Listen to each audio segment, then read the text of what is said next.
Hello everyone, আসসালামু আলাইকুম। আজকে আমার ছোট ভাই বিরিয়ানি টাইপ খিচুড়ি রান্না করবে। তো সেটার জন্য এখানে আলু কেটে নেওয়া হয়েছে, পেঁয়াজ কেটে নেওয়া হয়েছে, এখানে আছে মুরগির মাংস, সব কিছু ধুয়ে কেটে বেছে রেডি করে নেওয়া হয়েছে। তো একটা বড় কড়াইয়ে এবার তেল দিয়ে দেওয়া হলো। তারপর এখানে যে পেঁয়াজ কুচি করে রাখা হয়েছিল সেগুলো দিয়ে দেওয়া হলো। পেঁয়াজটাকে বেরেস্তা করার জন্য আস্তে আস্তে ভাজতে হবে।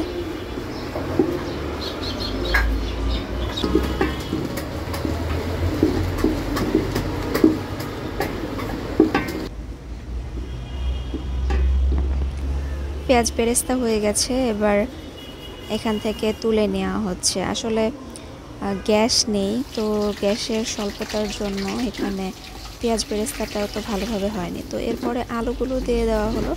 আলু দিয়ে আলুটাকে কিছুক্ষণ নেড়ে চেড়ে নিতে হবে।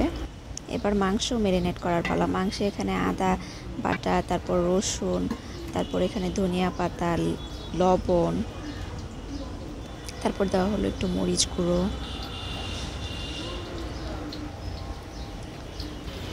এবার হলুদ গুঁড়ো, জিরার গুঁড়ো, আর এখানে রাঁধুনি মুরগির মাংসের মশলা দিয়ে দিচ্ছে আমার ছোটো ভাই অল্প একটু। তারপর এখানে পেঁয়াজ বাটা, আর এগুলো হচ্ছে গুঁড়া দুধ। ডানো ওই 10 টাকার গুঁড়া দুধ, এগুলো প্রায় 3 প্যাকেটের মতো দেওয়া হয়েছে।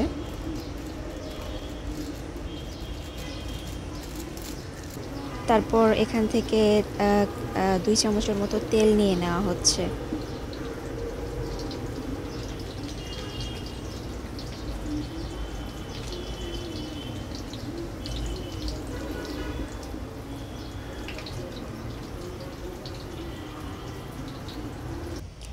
তারপর বেরেস্তা করে রাখা পেঁয়াজগুলো দিয়ে দেওয়া হলো।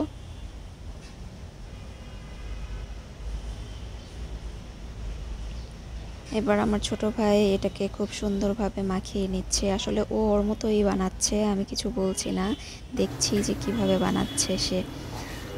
তো যেভাবেই বানাক, ওর রান্না ভালোই হয় মোটামুটি, প্রায়ই রান্না বান্না করে আর কি। তো যাই হোক, ওর স্টাইলে আর কি বানাচ্ছে। এবারে আলুগুলো তুলে নিচ্ছে।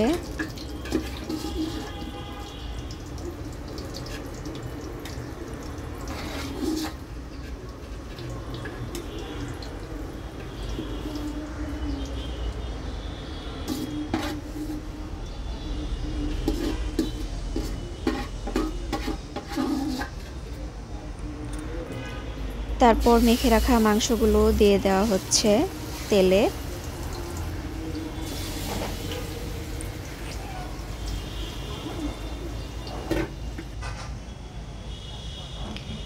এবার মাংসগুলোকে তেলের সাথে একটু ভালোভাবে নাড়াচাড়া করে মিশিয়ে নিতে হবে।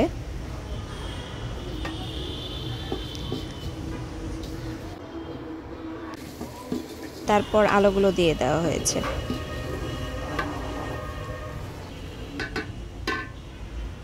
তারপর একটু পানি দিয়ে দেওয়া হলো। এবার এই পানিটার সাথে মাংসগুলো অল্প করে কষানো হবে।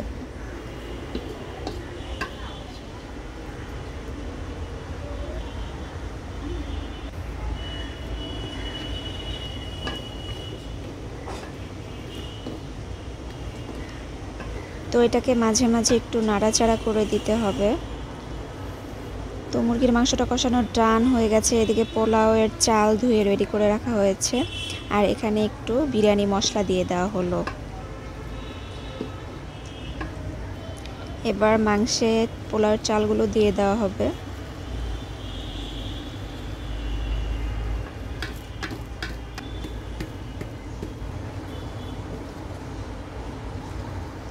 এবার মাংসগুলোর সাথে পোলাওয়ের চালটা একটু ভালোভাবে মিশিয়ে নেওয়া হচ্ছে। এটাকে একটু আর কি মিক্স করে নেওয়া হবে।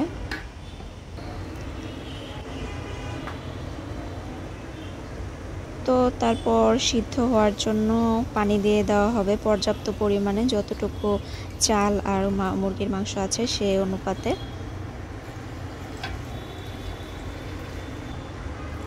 এবার কেওড়া জল দিয়ে দেওয়া হলো একটু। এবার ঢেকে রাখার পালা। তো ঢাকনা খুলে তারপরে যে পানিটা শুকিয়ে এসেছে, এবার একটু ওলটপালট করে দেওয়া হচ্ছে। খিচুড়ি খিচুড়ি টাইপ হয়ে গেছে আর কি। তো তারপর এখানে এই উপর দিয়ে আবার আর একটু ধনিয়া পাতা আর এই ঘি দিয়ে দেওয়া হলো। এবার বারবার ঢেকে আর উল্টাপাল্টা করে নেড়ে চেড়ে এটাকে এবার ফাইনাল লুকটা দিতে হবে আর কি।